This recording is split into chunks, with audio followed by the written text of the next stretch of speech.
We want to kick it off? You always ask me if I want to kick it off. Welcome to the recap of the state championship Texas high school football. Wow. Houston, what are we going to do now? We have a problem. It seems like Dallas came to play. Dallas and the outskirts won all the top divisions. 6A D1, 6A D2, 5A D1, and 5A D2. We had no Houston teams. Now, the way I see it, it's time to train. But let's talk about it. Let's talk about these. 6A D1, we had Duncanville against North Shore. Now, we know that's a rematch of the rematches. She's going to start, you went straight for the throat. I mean, very few people would have foreseen the game to go this way. Oh. Now, a lot of people called it close, but everybody was calling in favor of North Shore. I know. It was a close game. 28 Duncanville, 21 North Shore. I'm going to tell you where my analysis of the game failed. Okay. The line of scrimmage. Right. Number 8. Oh my goodness. That junior man, that guy. There was no answer for him.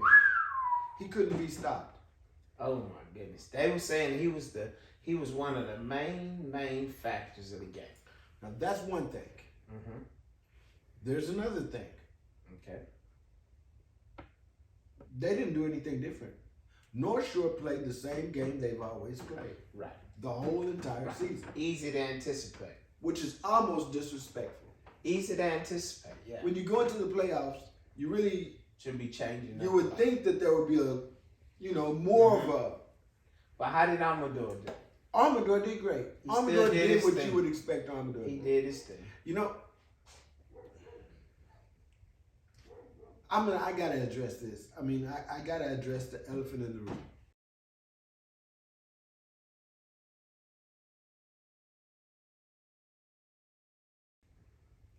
And I gotta say this.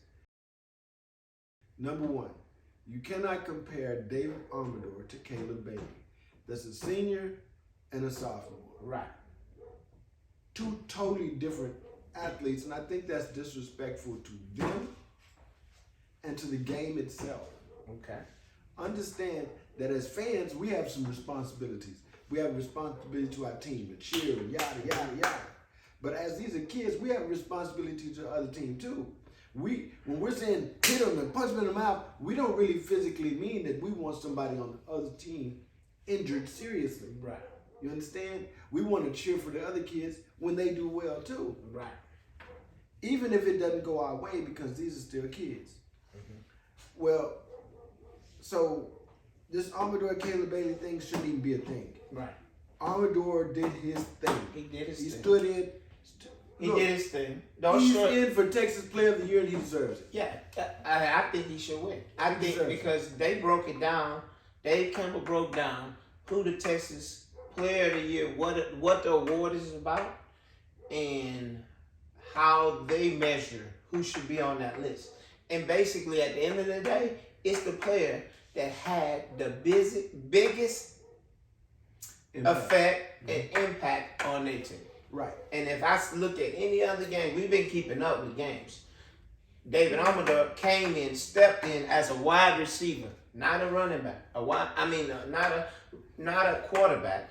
Stepped in and did his thing. Well, imagine this. Not only did he step in and do his thing, okay? He stepped in underneath a phenom. Right. Caleb Bailey. And he did a great job. Came in as a freshman. Right. And helped win a state championship. Right, of course. So this year, he was poised for great things, and we all know it. Right, and Amador's had when he went down for another player to come and dynamically out of position, come and perform at this level. And take him to the state championship. And take him to the state. Salute. I've heard this, if Caleb was playing, we would have won. It's not no if. I didn't want to hear that, because at the end of the day, that game was won and lost in two places. Number The line one, of scrimmage. the line of scrimmage. Got beat. Number two, The coaching. I feel Right. like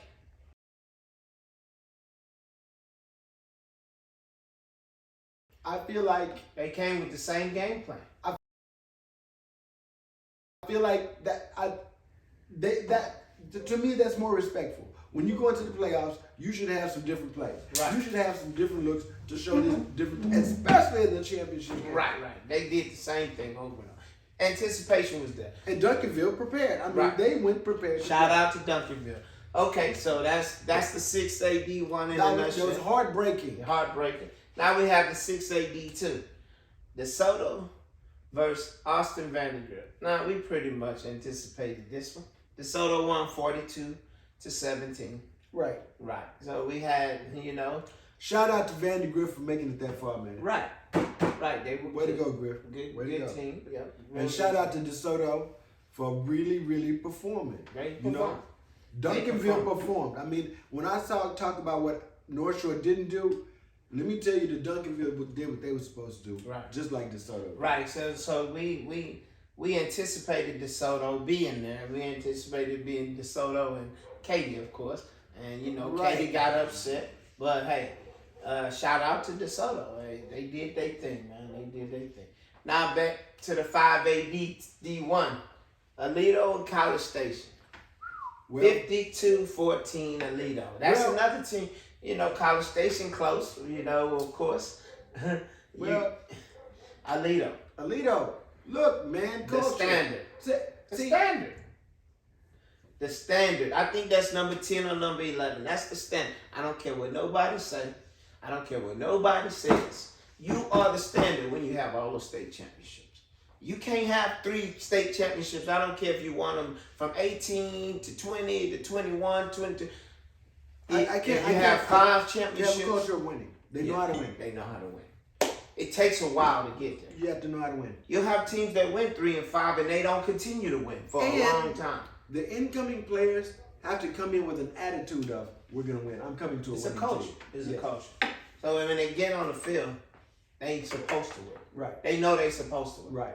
They don't even look. They not even looked upon as the underdog. Exactly. They supposed to They're win. supposed to win. Right. That's the culture. Yes. And if you playing against another team, and it's some mixed feelings about who's gonna win, you don't have the culture yet. You You're don't not have the that. standard. Right. You're not the standard. Nobody's gonna go on the field and play against Alito Well- and say Alito's gonna lose. When you start talking about the standard again, you start talking about something that's built up and cultivated. and cultured. Right. There's a lot that goes Standard. to having a program that's going to win consistently. From the top to the bottom. Absolutely. Top to the bottom. That's going to take athletes, coaches, Look, man. school, community. There's a lot that goes into I don't that. want to sidetrack from what we're talking about. No. But that's another thing about what they talking about. HISD.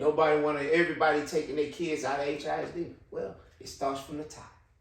If the top not managed right, the bottom sure not gonna be right.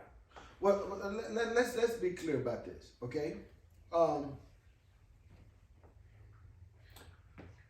It only makes sense to me that a parent, or not even if you're a parent, just a regular person, anybody, whoever you are, you're going to position yourself and your unit the best you can. Right. Right.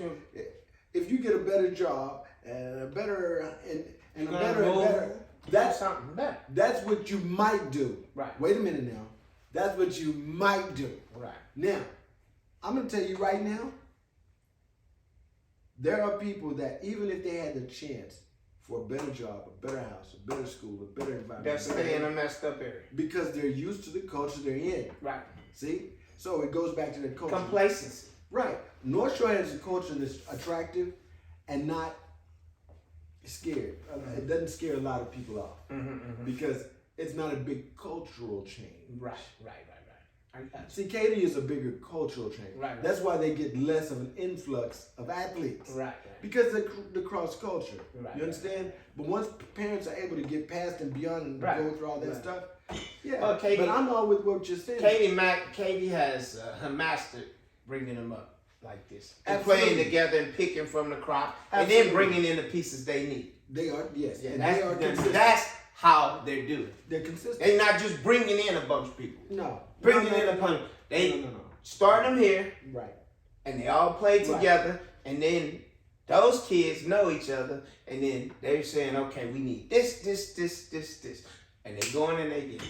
And see, from a personal standpoint, I prefer that type of culture, Right. Because everybody knows each other. Right. It's more of a.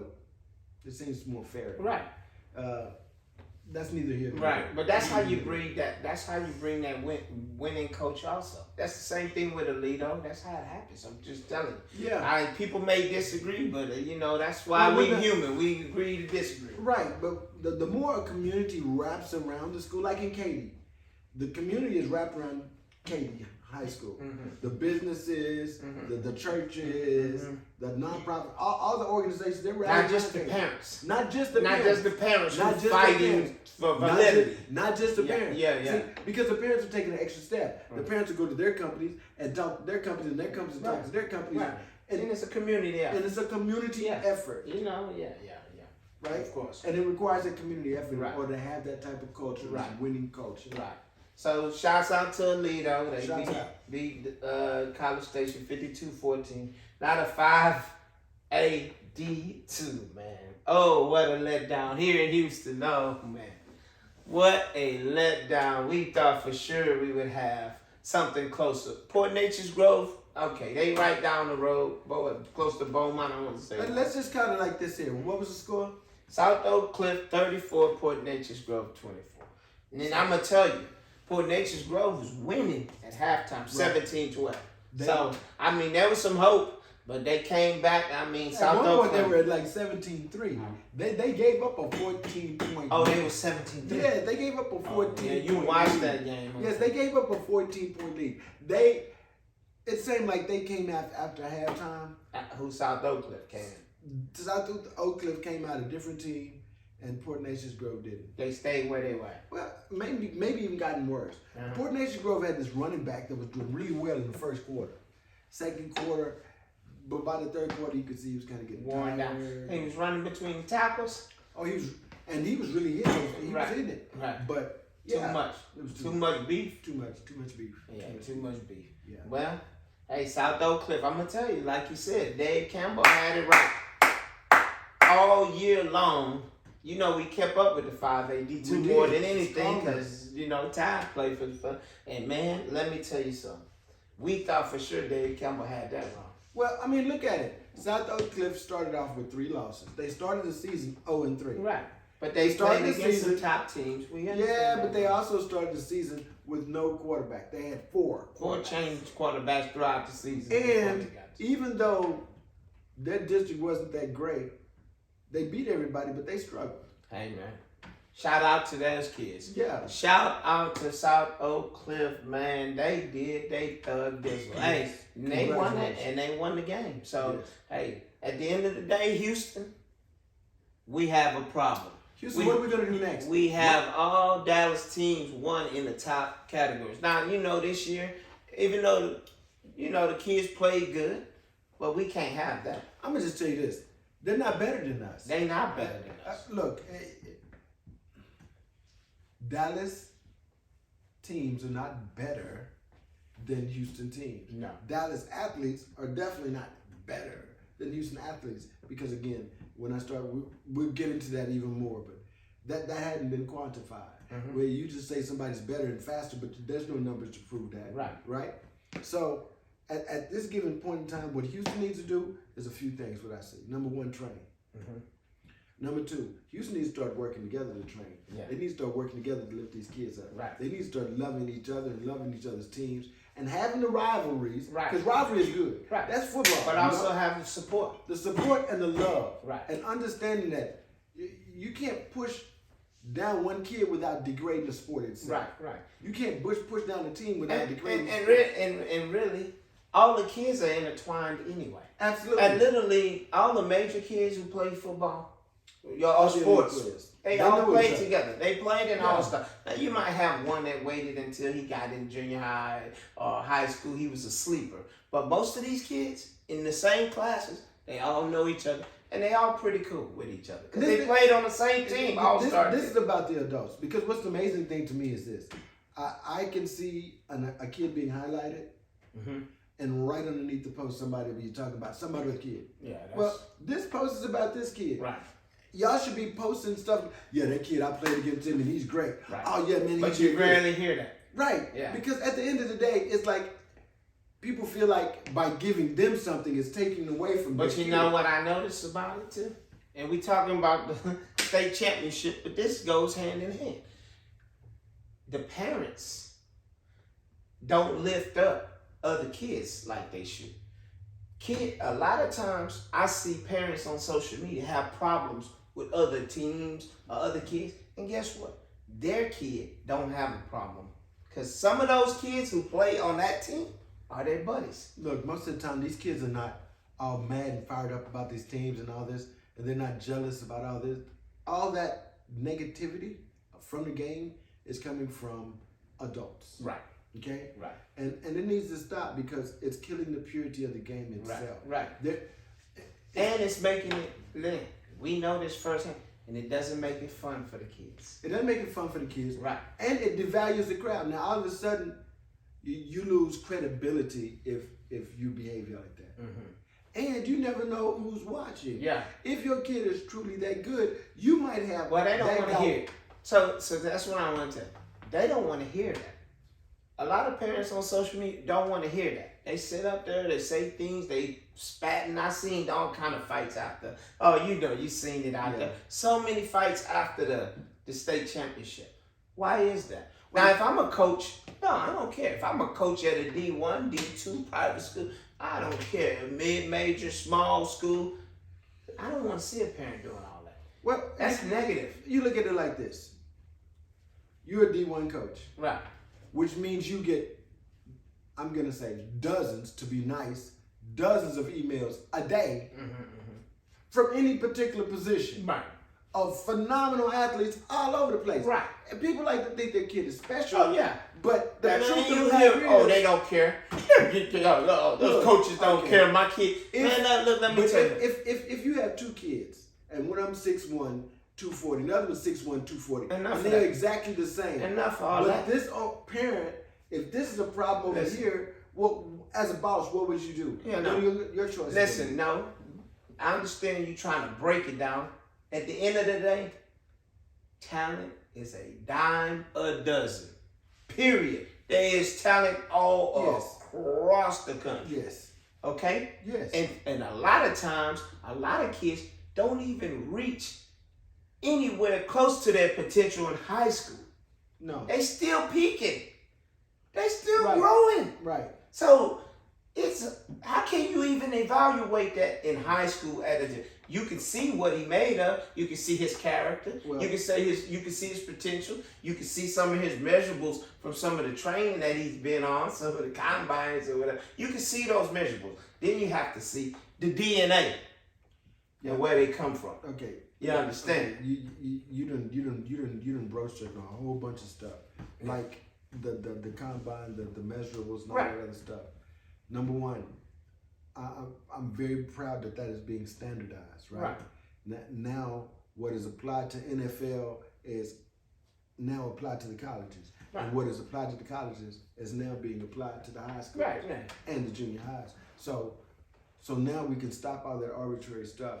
But while we're addressing the things with the kids and identifying where they're at, as parents, we need to identify where we're at Right. and what our roles are in this process. Right. Right? And how we're gonna help elevate the game, Oh yeah. not knock the game Right, down. right. Right. So yeah, so once again, Houston, we need to be training. We need to be playing together. We need to find a way so next year this don't happen again. And go ahead. Yeah, I a couple of things.